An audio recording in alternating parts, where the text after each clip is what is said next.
Someone wrote in and said, I attended a workshop by Reed and Allison, and they inspired me to further my education and experiences as a growing sex educator. I'm so excited about going to camp. I've been wanting to go for a number of years, and with a new location, I can easily attend. How long should I expect to have to work at this until I have a business? I am here with Reed Mahalko from readaboutsex.com and sexgeeksummercamp.com. And I am sitting next to Kathy Vartuli of the Intimacy Dojo. So the person wanted to know... How long is it going to take? Yeah. I don't know. We can't answer that. Everyone's different. Well, going to camp is a really good start. Less than 60 years, probably. You're so encouraging. I can't make promises like that. No. That's against the law, which It you learn at camp. Guarantees and promises, certain kinds of things, it's like unethical for you to promise those things. Yeah. So there's a number of things you can consider as factors in this, and there's no promises on the number of amount of time. Going to camp is an amazing way to jumpstart it. You'll meet a lot of people and network, and you'll get a lot of really good, savvy business experience, right? Advice right away. Part of it depends on how confident and comfortable you are in front of people, how well networked you are, how much computer skills and or ability to outsource you have. There's a number of factors that can influence it. And having good connections in the community can really help. Mm-hmm. Keep going. I'm curious what Kathy has to say about this. Well, I grew slowly, but I started just helping out. I have a full-time engineering job, and I just started helping a friend out with some things and learning about it. And just like, I had no idea. I had programmed in Pascal, but never like HTML. And I didn't know anything about internet business or marketing at all. So over the last 10 years, I've taken a bunch of classes and I've grown a lot. But again, it's part-time, and it's not, I really care about helping people, but it's not like I needed to pay the mortgage or the rent. And I think that different people grow. The thing I found, I do a lot of work with people that are held back by fears and self-sabotage, and I see a lot of people struggling with that too. Like, you start growing, and then all of a sudden you're like, oh my God, this is too big, or people are noticing me, and then fears come up, and procrastination and resistance starts being a factor. And it really depends. Everybody's different on where they hit resistances.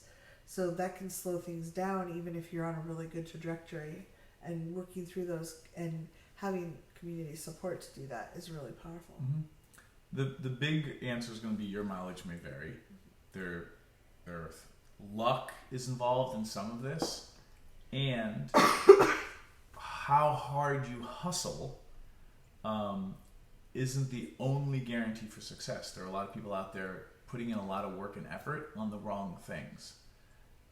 I think we do a good job at camp at pointing out the things that seem to be working for other people, especially in other industries. For me as a geek, going out, Kathy and I go to a lot of business seminars and stuff, nerding out in other areas and seeing what's working and bringing those best practices into the sex ed world or sex positive entrepreneur world.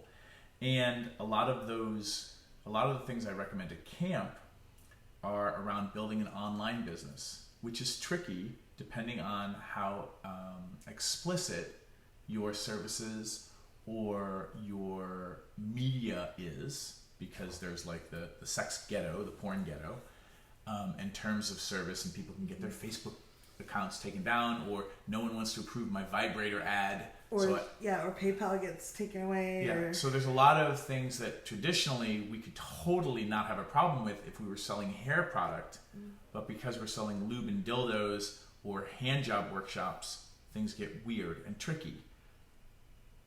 Once you acknowledge the weirdness and the trickiness, there are best practices for building a career and starting to build a brand and recognition, and how to position charging for your services and your products so that you can receive money in exchange for adding value to people's lives. Yeah.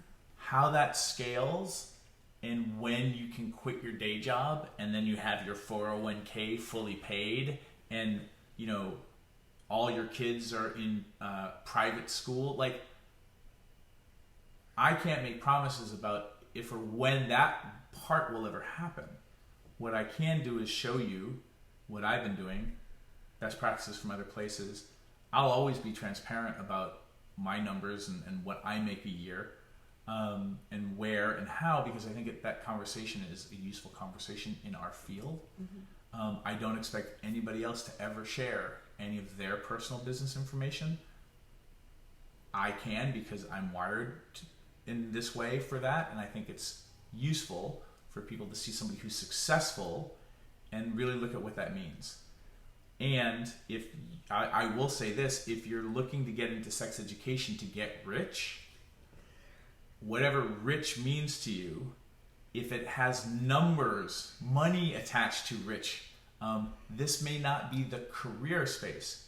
You can pay your bills if things work out in your favor. But at the same time, I was a bartender and an actor and a film producer and all these other things that allowed me to pay the bills when Cuddle Party started, when I started getting into sex ed and all the other stuff. So it took me 6 to 8 years before I could let all that go, because I had enough income coming in. I'm hoping camp helps everyone else get to that place in a shorter time. I've done it. I will feel really good if people get into those areas for themselves in 3 years or 4 years or something like that. But plan for the best, plan for the worst, and then hopefully do the things that you love and help people. And I think you'll love camp. It's going to help you so much. So for those of you who want to check out camp, go to readaboutsex.com/camp FAQ, or go to sexgeeksummercamp.com and you'll get some free videos and stuff. Hope this helped. Yeah, see you there.